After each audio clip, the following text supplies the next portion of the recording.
I'm officially over the disappointment of getting knocked out of the Champions League because with 4 games remaining, we've got the chance to win a domestic double for the first time since whenever.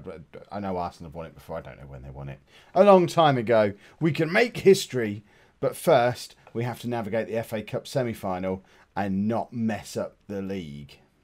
Hello and welcome to part 20 of Gunning for Glory. I'm Kev, and coming up on today's episode we're playing the FA Cup semi-final against Stoke at Wembley, and then we've got the first of 3 massive games as part of our running to the Premier League. We're at home against Everton, and then those last 2 games are against the teams placed 2nd and 3rd in the Premier League, and we're going to have those on tomorrow's episode. So since you were last with me, we're on another little unbeaten run. A couple of blips, mainly in the FA Cup quarter-final against Huddersfield. It was a bit of an effort getting past them, but we were on a heavily rotated team, as demonstrated by the fact that one of the goals came from Emile Smith-Rowe, who was playing in his first appearance for the club and grabbed a goal to secure us a spot at Wembley, which was nice. But the league table is looking rather splendid. With 3 games to go, we're 3 points clear. We just have to not lose against United because they've got better goal difference. So even if we beat Everton and Liverpool, if we then go and lose against United and they win their other 2 games,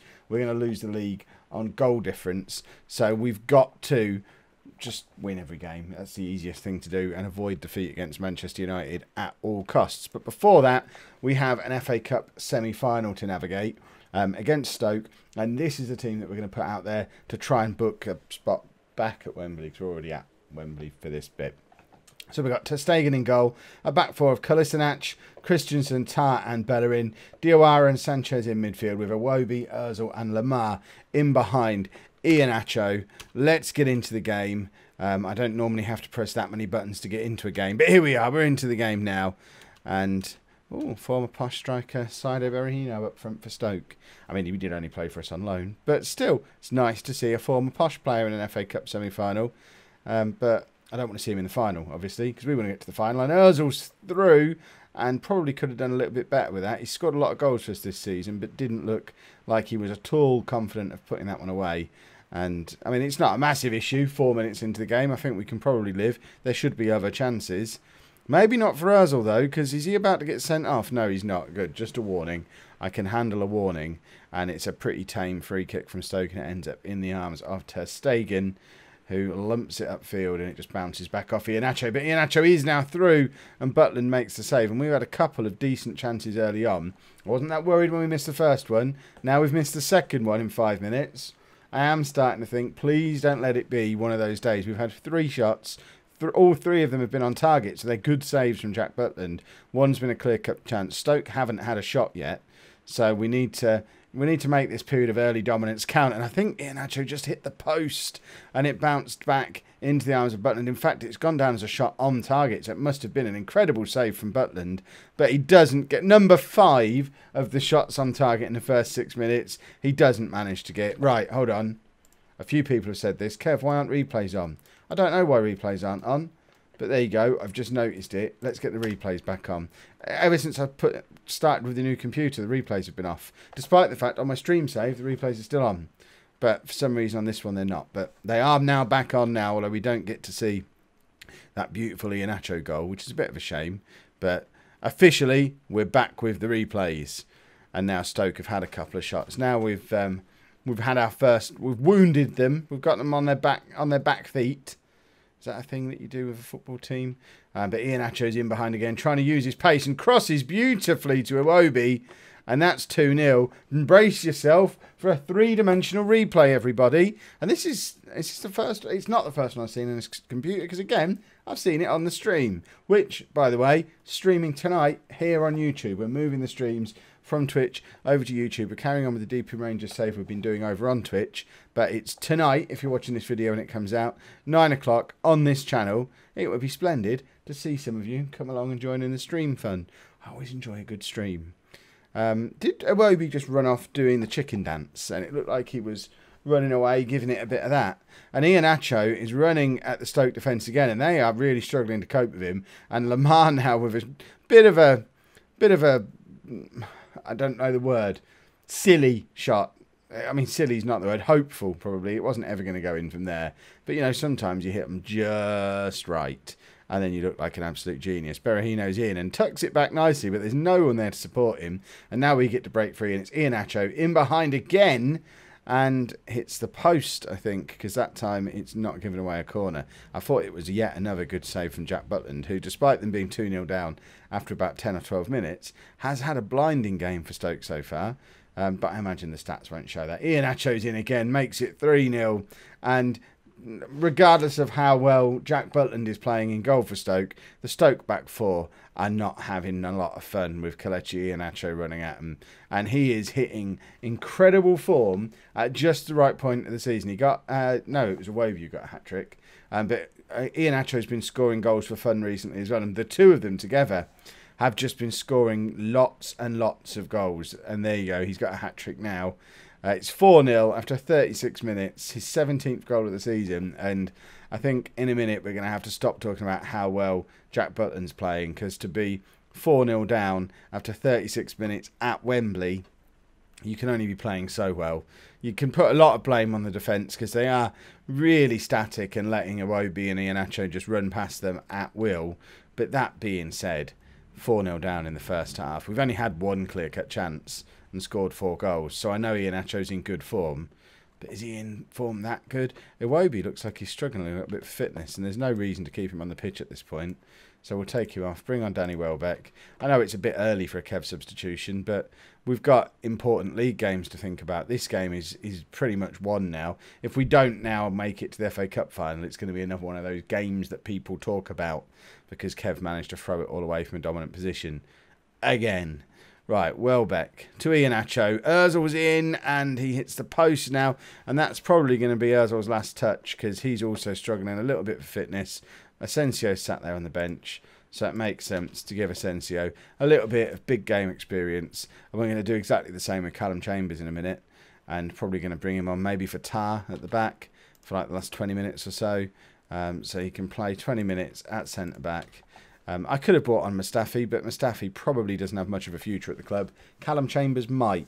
So it makes more sense to give him the FA Cup semi-final experience, the big game at Wembley experience.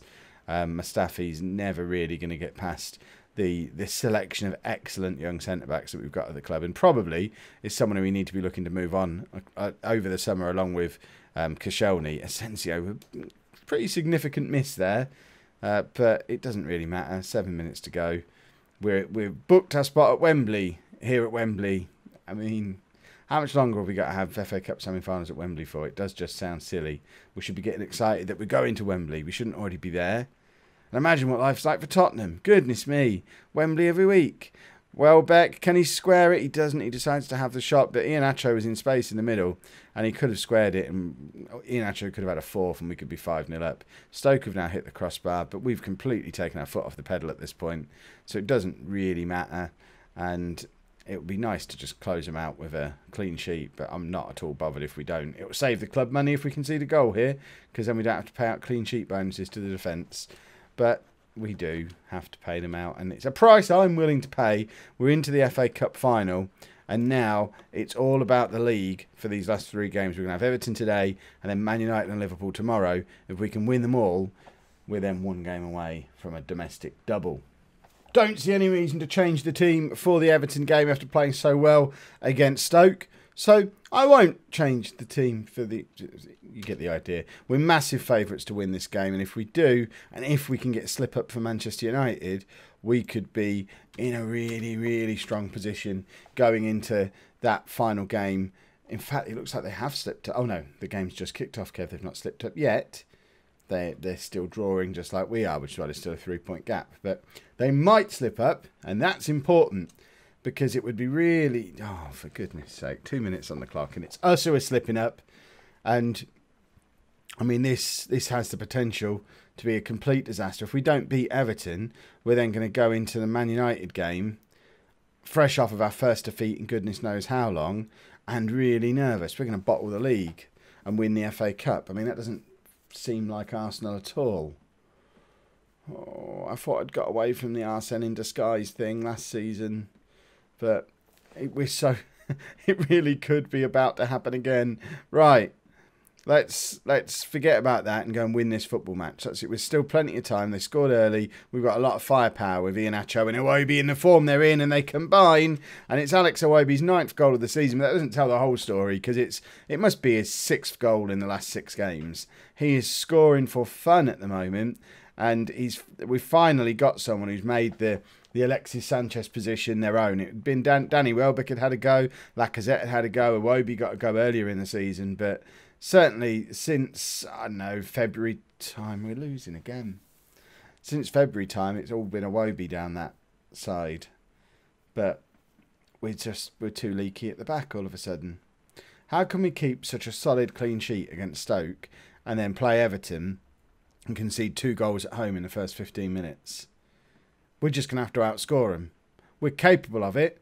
This isn't how you're supposed to win the league, but we're just going to outscore them. And Manchester United, I don't know what they're up to. They're not capitalising on our incompetence at the moment. And we could still be heading to Old Trafford with a 2-point lead. But we've got to go to Old Trafford and Anfield. I think those last 2 games are away. I'm fairly certain this is our last home game of the season. Which, I mean, it's not the way to go out if you're expecting to win the league, losing your last home game of the season to a team in the bottom half. So we need to sort ourselves out in this second half, and Renato Sanchez loses the ball, and Everton come at us again. Diawara's on a yellow card and involved in last-ditch tackles in midfield, and they're going to score a 3rd. Goodness me, what is going on? How are we managing to bottle this so spectacularly? We were so good against Stoke, and now all of a sudden, a team who are not supposed to be as good as Stoke are making us look silly. It's a completely unchanged 11. How can it be so different from game to game?